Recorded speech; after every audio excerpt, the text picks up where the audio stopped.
Halo teman-teman semua, berjumpa kembali nih di Penvel Channel, yaitu channel pencinta novel. Kali ini kita bakalan melanjutkan cerita novel yang berjudul Perempuan di Klinik Bersalin, yang menceritakan seorang perempuan yang terjebak di sebuah klinik bersalin berhantu.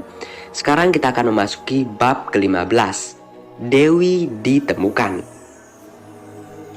Jalan menuju ke klinik bersalin kencana masih berupa tanah dan lumayan sempit, cuma bisa dilalui oleh sebuah sepeda motor. Dan di sepanjang jalan yang kami lewati hanya berupa semak belukar. Bagaimana mungkin sebuah klinik bersalin dibangun di tempat seperti ini, jika bukan karena memang sengaja untuk melakukan sebuah tindakan kejahatan, praktek aborsi ilegal? Aku membantah. Tak ada satupun rumah atau bangunan lain di jalan yang kami lalui.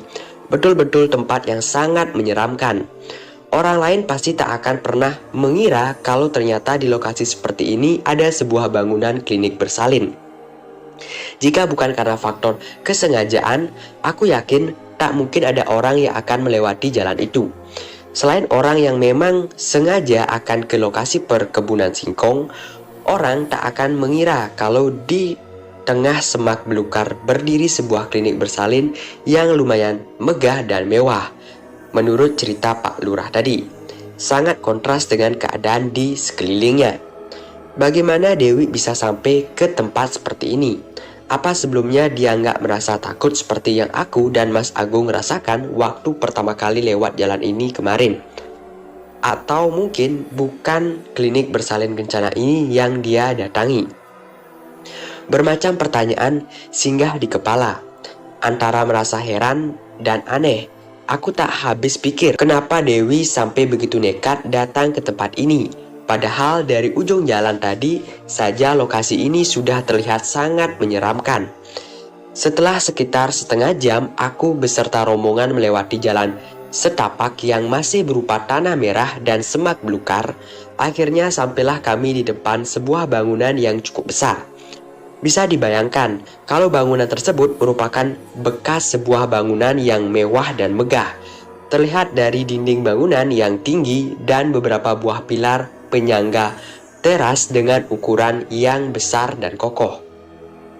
Tampak jelas sisa-sisa bekas kebakaran pada bangunan itu, dinding yang hangus dan gedung yang tak lagi beratap. Di depan bangunan tersebut ada sebuah papan nama berukuran besar yang bertulis Klinik Bersalin Kencana. Sepertinya hanya tinggal papan nama tersebut yang tak ikut terbakar, sebab letaknya lumayan jauh dari bangunan klinik menempel di dinding pagar depan. Tiba-tiba aku merinding, bulu kuduku meremang. Aku lalu mengusap kedua tangan sembari merapatkan badan ke Mas Agung. Diri ini merasa seperti ada beberapa pasang mata yang sedang memperhatikan kedatangan kami ke tempat itu. Betapa mengerikannya berada di sini. Terlebih lagi jika seorang diri, sudah pasti sangat menakutkan. Andai saja ada orang yang mau membayar pun, aku akan menolak dengan tegas jika harus datang ke tempat ini sendirian. Walau hanya semalam, bisa mati berdiri diri ini sebelum pagi menjelang karena saking merasa takut. Tampak ada sebuah sepeda motor yang terparkir di depan puing bangunan itu. Aku memicingkan mata untuk melihat lebih jelas lagi. Benarkah apa yang aku lihat itu adalah sepeda motor atau penglihatanku saja yang salah?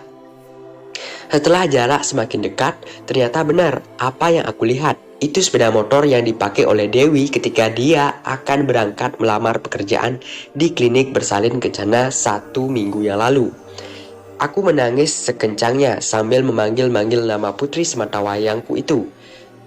Tak aku pedulikan lagi rasa malu menangis histeris di depan Pak Lurah dan rombongan. Yang ada dalam pikiranku hanya keselamatan Dewi, putri kami satu-satunya. Dewi, di mana kamu nak? Ini ibu Dewi, teriakku dengan histeris. Aku berusaha berlari untuk menerobos masuk ke ruang dalam bangunan klinik bersalin tersebut. Namun, segera dicegah oleh Mas Agung. Sabar dulu dik, sabar. Kita ikuti petunjuk dari Pak Lurah dan Pak Ustadz ya, kata Mas Agung berusaha menenangkanku. Dia lalu memelukku dengan erat. Alhamdulillah, akhirnya kita sampai juga di tempat tujuan, klinik bersalin kencana dengan selamat. Sebelum kita memulai pencarian, marilah kita sekali lagi berdoa, memohon perlindungan dan keselamatan kepada Allah, kata Pak Ustadz, setelah semua rombongan berkumpul di halaman depan klinik. Maka kami pun berdoa dengan khusyuk. Aku menangis sesenggukan. Tak bisa kubayangkan Dewi berada di tempat seperti ini sendirian selama 1 minggu. Bagaimana dia makan dan minum? Secara aku perhatikan tak ada sumber kehidupan di sini. Pelukan Mas Agung semakin erat agar aku merasa lebih tenang. Bapak-bapak sekalian, marilah kita mulai mencari keberadaan bidan Dewi. Dan dalam pencarian sebaiknya jangan sendirian, setidaknya berdua atau lebih. Titah Pak Lurah memberi pengarahan kepada kami setelah kami selesai berdoa. Kami kemudian masuk ke ruang dalam bangunan bekas klinik bersalin kencana dengan tertib. Lantas kami mulai mencari keberadaan Dewi di setiap ruang yang ada secara berkelompok.